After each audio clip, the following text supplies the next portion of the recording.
সিপিএলে আবারও ব্যাট হাতে ব্যর্থ বিশ্বসেরা অলরাউন্ডার ক্রিকেটার সাকিব আল হাসান।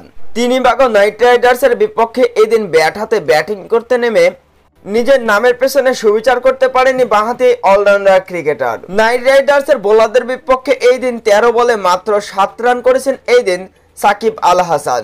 হাঁকিয়েছেন শুধুমাত্র একটি 4। ব্যাট হাতে অবশ্য এই দিন ছক্কার কোনো দেখা পায়নি বাঁহাতি এই অলরাউন্ডার ক্রিকেটার সাকিব আল হাসান। তিনি বাগো নাইট রাইডার্সের বিপক্ষে নিজের তৃতীয় ম্যাচে অবশ্য মাঠে নেমেছিল অ্যান্টিগা অ্যান্ড বারমুডা ফ্যালকনসের হয়ে। বিশ্বসেরা এই অলরাউন্ডার হাতে ছিল অবশ্য অনেক সময়। দলের ব্যাটিং বিপর্যয়ের সময় ব্যাটিং করতে এসে অবশ্য এদিন দলের হাল ধরতে পারেনি সাকিব।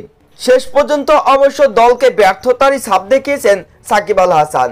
এর আগের 2 ম্যাচে অবশ্য ব্যাট হাতে ব্যর্থ ছিলেন সাকিব আল হাসান। 11 এবং 13 রান করেছেন গত 2 ম্যাচে সাকিব আল হাসান।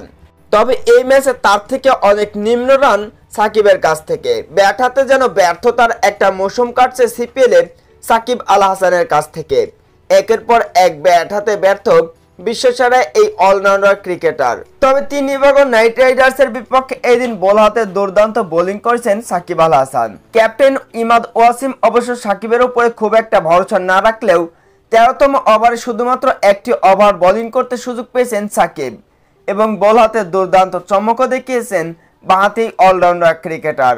ব্যাট হাতে ব্যর্থতার দিনে এদিন বল হাতে অবশ্য দুর্দান্ত বোলিং করেছেন। 1 ওভারে বোলিং করে মাত্র 2 রান খরচ করে এই দিন দুর্দান্ত 1 উইকেটও শিকার করেছেন বাঁহাতি এই ক্রিকেটার।